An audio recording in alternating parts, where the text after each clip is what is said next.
Next up, pornography. Next up is TV shows. The first one I'm going to have to go with is Ed, Edd n Eddy. This is the best part. Or you know what? I'll change it. No, it's fine. Just go ahead. I have plenty more. Okay. Really. EDM, EDDM, and EDDM. And I was watching Ed, Edd n Eddy over Henry, a couple of can you give me years water? ago to remind myself how awesome it was. Can we get a refill, Henry? Thank you.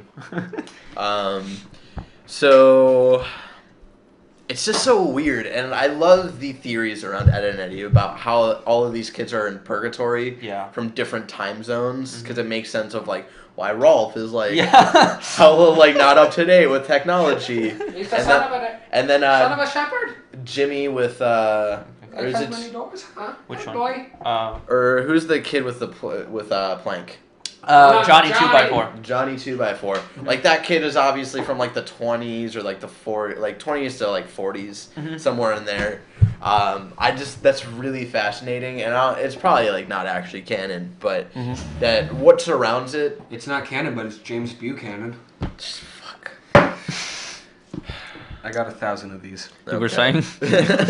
So it was so weird, and like the humor around it and how they told each episode was very interesting. But I have a weird history with Ed, Edd n Eddy because an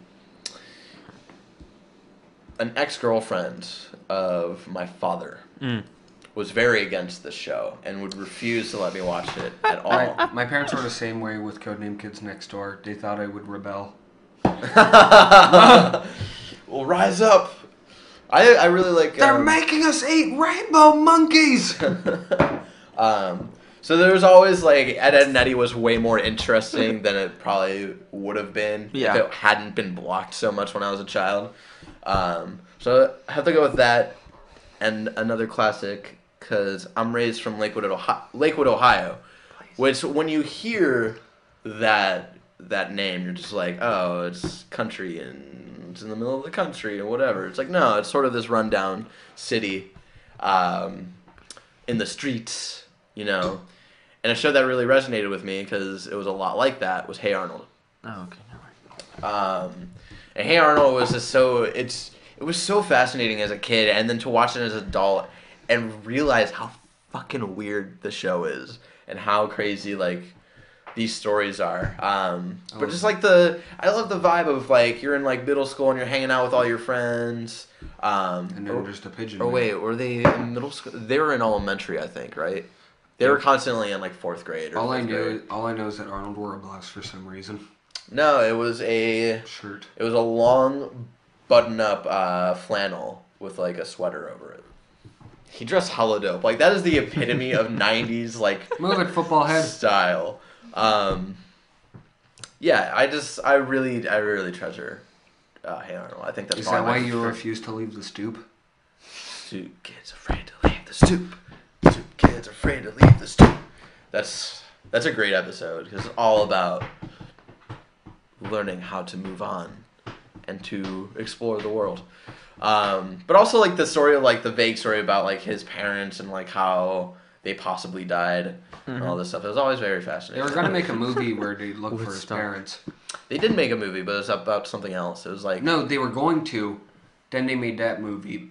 The original, like the big like original series finale was like, hey, we're gonna go down to like the Amazon rainforest and find my dad and mom.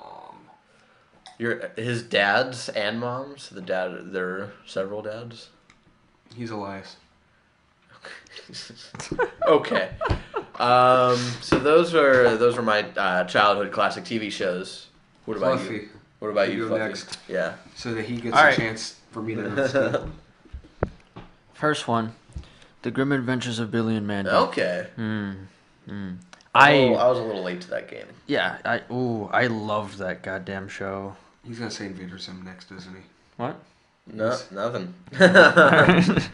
Like I just loved how weird it was because I was kind of a weird kid. I still am. You still are. I still fucking. My name's Fluffy for fuck's sake. But but yeah, like just how grim and adventurous it was. Yeah. That's where it started to cut off for me. Where it just got too stupid. Yeah, there was a point when it did get a bit too. You are older than us. Dumb. Yeah, I am older than you guys. So it was definitely trying to target you guys. Yeah. Okay. No, I'm not saying that. It's just like that's who the target audience was. It was like your generation. Stupid people. I remember I have a friend whose mom would forbid him from watching that show. It got really messed up. I remember. Well, because the thing that. Keep going. The thing that made her ban him from seeing it was that. What was the name of Hostelgado? Yeah, Hostelgado. Okay. She walked in on him watching an episode where he was in a museum blowing up dinosaur bones. Yeah. And so she was like, "You can't watch this." The episode I always remember is like their spoof on Harry Potter and how fucked up it gets. Mm-hmm. Of like I forget like what they call their Harry Potter or whatever, but like how terrible his story becomes. Toadblats or something like that. Yeah, I don't know. Mm-hmm. The episode I always remember is that the first episode where the second half of the episode was entirely set to Brains by Voltaire. Yes. Brains, it's alright. Yep. Not if you're petrified. I love that episode. That was a good one. I really liked that episode. Because I love Voltaire. Yeah.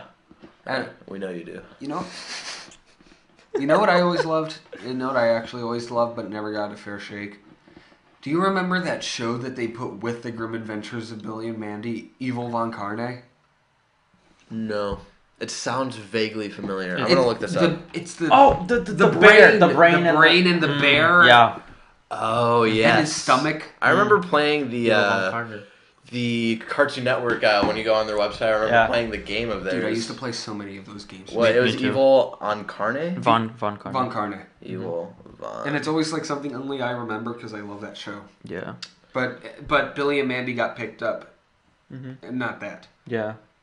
And eventually they added like Evil Con Carne. Evil Con Carne. There you go. And then they added like the general from that. Well, it got 2 seasons. Mm-hmm. Yeah, but Billy and Mandy got like 23. No, not that many. Maybe like. But you get his point. Yeah, I get your point. Can you believe that the last episode of Billy and Mandy aired in 1976? That's not true. I love how you said that. You got 7 seasons. Jesus shit. Yeah. You don't need that many seasons of. Well, I would honestly watch a whole talk show that's nothing but grim. Yeah, just him. Just him with a Jamaican accent. Yeah, no, that's what I was gonna say. I just love how Grim had a Jamaican accent. And like. Yeah. Yeah, I remember. Dracula don't bite. Dracula scrape. Yeah, Dracula was like my favorite character. Dracula. Yeah. Dracula scrape and lick. I remember that episode as well. I love. But I found I was really always annoyed by Billy. Oh yeah, he's annoying. Just because he's like the stupid. Yeah, he was so just mindless. Because Mandy is like fun and Grim is fun, but Billy is just like, I'm an idiot. Yeah. What was your other one? Kill us all. What was your other? Oh, Scooby Doo. Yeah. Dope. So are you talking classic Scooby Doo? The first one, the first show. Are you gonna talk about one of the? What's a Scooby Doo? They're coming after you. No, classic. Classic. Okay. It has to be classic because like, I just. Again, I'm a weird guy, and like I really like monsters and creatures and that kind of stuff. But they were never monsters. Yeah, I know. Humans are the real monsters. Did you ever watch the Scooby Doo movie? Huh? Did you watch the Scooby Doo? The live action one or like the? Those never happened. They did. I saw the live action. Dude, I saw both.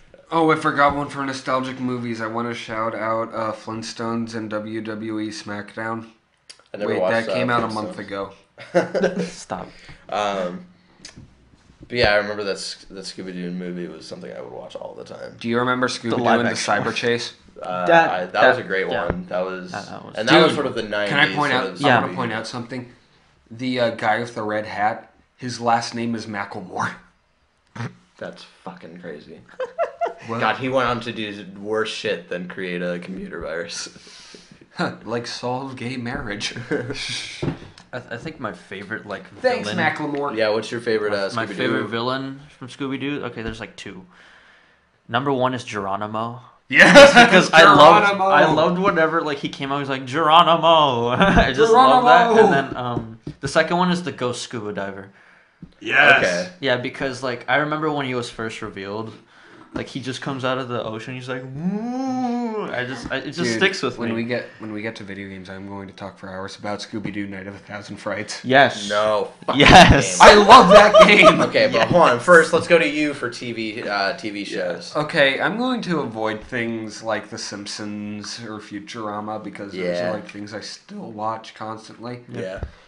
I guess for my first one, like my favorite show growing up was Foster's Home for Imaginary Friends. Okay, yeah, we like. I'm trying to get the Shimoda to start watching that again because she did used to watch it. Like, but you weren't like an active watcher of like every episode or anything, right? I got to be a little too old, so I would just watch it if it happened to be on TV when I was at home and there was nothing else to watch. The Shimoda has joined us as tech. Yeah, I really treasure a lot of those episodes. Those are fucking dope. I love mostly because I remember I used to watch that with my mom a lot because like I remember even with like Hey Arnold, my mom was always like, kids always want to be like Bart Simpson. Why can't they be like Arnold? He's nice. He's hella dope. That's why I loved him. And have a football head. Arnold isn't, and like she loved Mac for the same reason. Okay. Because Mac was a pleasant kid who somehow made Blue. Who was a fuck. Well, the Blue is if you wanna go into I don't. Mr. Kim's analysis here. Blue is basically the id of Mac. You know, he's doing all the bad stuff and all the stuff. But like, I loved all the side characters in that show. Who's the basketball guy? Will. I love Wilt. Will. He's so nice. Is it Will or Wilt? It's Wilt. It's Wilt. It's probably Wilt after Wilt Chamberlain. Yeah, that's why. Okay, never mind. Okay. And then Eduardo. Eduardo's a great one. And the Coco? Shimoda approves of Coco and Eduardo. Yeah. Coco. Yeah. Coco. That like weird birth little eggs. Yeah. That had like anything in them. I really like the bird, episode. palm tree, plane thing. Yeah, I really like the episode where they're trying to fly somewhere, and she's really scared of like airplanes, and so they tell her like, and she's like trying to ruin the trip to like not go, and they tell her like you're more likely to get into a car crash than a plane crash, and so she like is deathly afraid of cars and all of this shit. Is great, but also Cheese is a great character. I remember chocolate milk. Not the first episode, but I really appreciate. I think the second episode he's in, where he's the center character. It's really, everybody gets locked out of the door, and he, because there's like a new key code or whatever, and he keeps singing the key code, and they figure out how to get back in because he keeps singing it. Yeah. Which I really appreciated that episode. And yeah, so it's just like I love Foster, and I also love what it did with like Flash animation, because it was the first show that showed like. Before it was like everything used really simple images because they had to hand draw everything. Yep. And so it's like it had to look a lot simpler to really like to have it like be on TV. And so but then like Flash came along and they could do more complicated things, but they didn't want to because they were just like, "Hey, Flash makes this easier." But then Foster's came along. And it showed, like, you can have, like, really good character models. And it's, like... So, like, the characters had, like, a lot of detail and were all really fun to look at. And the backgrounds were always great because they never had to redraw them. They always just had, like, templates of them. Yeah. And so it's, like... Like, shows like that... shows like that really show, like, what you can do with Flash when you're not just lazy as hell. Yeah, very true. And my second show has to be... See, I'm actually torn between two. Okay. You can say all three if you want. Okay. The first one's Powerpuff Girls. Yeah? Because Powerpuff... I'm just saying all the Craig McCracken stuff. Because I love that guy. Powerpuff Girls is just one of my favorite shows of all time because I love all the characters. characters. And they literally did not give a fuck about, like, anything. Like, they totally took down, like... It was like he... matriarchy bullshit. Yeah. And all that stuff. Don't you mean patriarchy? Whatever. Tear down feminism. Patriarchy, there we go. I get confused because men and... yeah. Mon. There we go. Damn. This is why we keep the Shimoda around. And also because she'll kill us if you don't. Yeah. She's in control of all of us. Because I remember the episode where they go in front of like the League of like superheroes and stuff, and they're all who does the cooking? Dad. Who cleans the house? Dad. Who takes out the garbage? Bubbles. Like that's a great one. I also really liked the because they weren't really villains. They were all just sort of dumb. The which one? Blob Gang? The Blob Gang. Yeah. No. Are you talking about the green dudes? You mean the whole gang of Murdochs? That's the Gangrene Gang. Yeah, that's the Gangrene I called them And Murdoch. there's like Fuzzy Lumpkin, who's like the pink guy.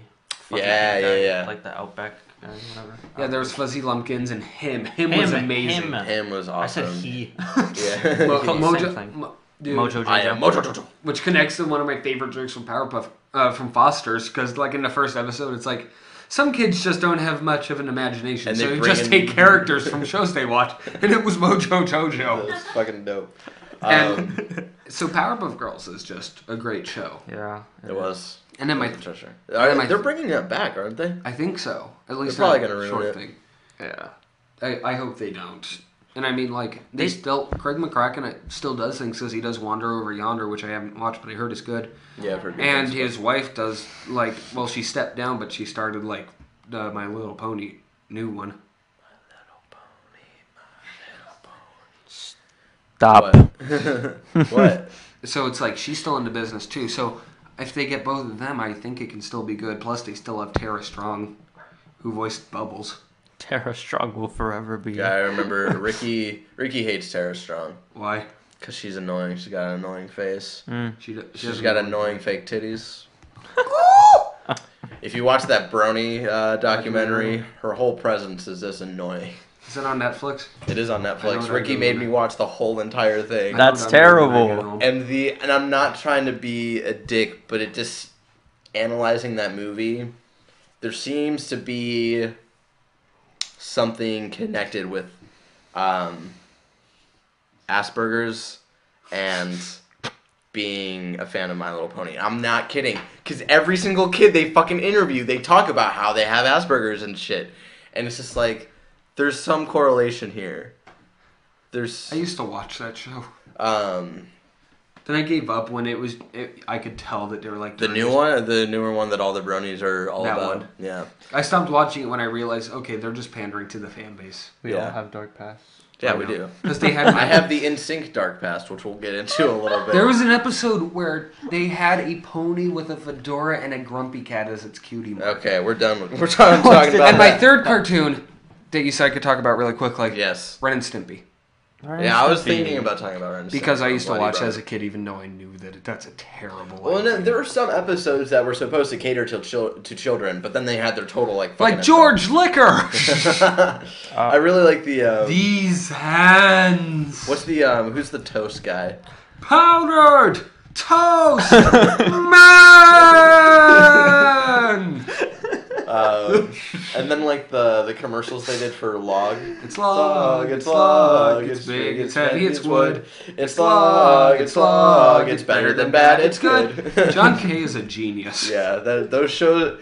That's when shows started to get really fucking weird, and that's like what my dad told me about the first time they ever watched Ren and Stimpy. They were at like a friend's house, like doing their party and business and stuff, and it was just randomly on, and they're like, "This show's fucking hilarious," and that's why I was raised in a very SpongeBob SquarePants centric house, because when that show came on, it reminded him a lot of Ren and Stimpy. No, it doesn't. Now it doesn't. Now it doesn't. No. But like that first season was totally like the really gross like close-ups of shit and just like the random things. Well, yeah, every show afterwards, in some way or another, was influenced by Ren and Stimpy. Yeah, it's like what South Park did for adult cartoons, or how Shrek, after Shrek, every animated film was like CG with like pop culture references. Exactly. Which is why Chicken Little is Disney's worst film.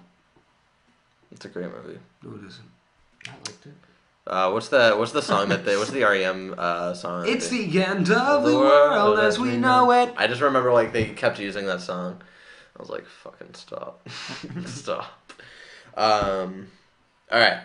Oh, another show I wanted to shout out really quick is Courage the Cowardly Dog. Oh yeah. Because that was another fucking weird. Can I talk about something? That mummy episode. The one where it's like, bring the return the slab. That gave me nightmares. Shit. That one gave me nightmares? Yeah, the return. And the two zombie one, the two zombies where it was like. No, not wait, not that one. The giant white head. Yeah. Yeah, that one. And also the Banana World always freaked me the fuck out. I know that episode was just silly and weird, but it freaked me out. Katz was the scariest villain. You know why? Because he was real. Yeah. But I loved the first episode they're in because they face off at like the end of the episode, but they're like facing off. They're not fighting each other. They're playing what's like the game, game where you hit a racquetball where you hit it against the wall and you're hitting it to each other but against the wall. They're just doing that, but like somehow that has something to do with like beating each other or something. And it was taken so seriously. Like I really love that episode. Do you remember Perfect? No. I think so. That's the last episode where they have. I need to rewatch that series. It has the scariest scene ever, where it's this talking like blue fetus thing, and it just says, "Oh God, yes." I don't remember. You're not perfect, and it's only there for 5 seconds. Yeah, Perfect is. Do you remember? That's probably why it got canceled. Well, yeah. Do you remember the one where he goes into the city and there's that screaming girl playing the violin? That's okay. The two scary episodes for me was the one where it was that one where like they were chasing the like cockroach thug, and then like once they kept opening different doors, there were like different things going on. One of them was the violin girl. She was just playing the violin all normal, like, and like once like they get closer, she turns around, and she has this ugly ass face. She like just screeches and stuff. That was. And then the other one is the one where Courage can't go to sleep, and he just keeps having like different recurring nightmares. That one was naughty Fred. Oh, here's the other one that it wasn't like visually scaring, but like what the episode was about and how it ended, fucking turned me into the fucking introvert and fucking existentialist that I am. Is the Doc Gerbil, where he kidnaps the whole fucking family, and he's like testing on them, and then like they have like the whole like fight off in like the in the river, and then he fucking falls off the waterfall, and it's just like this really like quiet scene, and it's fucking, and they've got like classical music playing and shit. That episode fucked me up on a whole level. Do you know what the most disturbing episode of that one is? Do you remember The Mask? Let me look that up. It's the one where it's the Catwoman and Bunny. Catwoman and Bunny. And it's about this cat and a bunny, and they're like lesbian lovers, but the kid. Yes. Okay. Yeah. Dude. Mask. And it's like it's entirely about abusive relationships. It is terrifying. I think Flan also kind of gave me a bit of like a creepy vibe. Which one was Flan? The fat guy, like the fat business mogul who like really loved Flan, and he was just like, I forgot how it goes, but it's like he like kidnaps. Does he kidnap like Mirio and stuff? Like he basically brainwashes the whole town into like liking Flan and shit. And he's just like, oh shit, yeah, King of Flan. King of Flan, that one. That's so crazy. Yeah, that one was just... Okay. Oh, Lord. What's our next topic? Show's great. All right, our next one... We just spent like 20 minutes talking about Courage. Because it's such a great show. It is.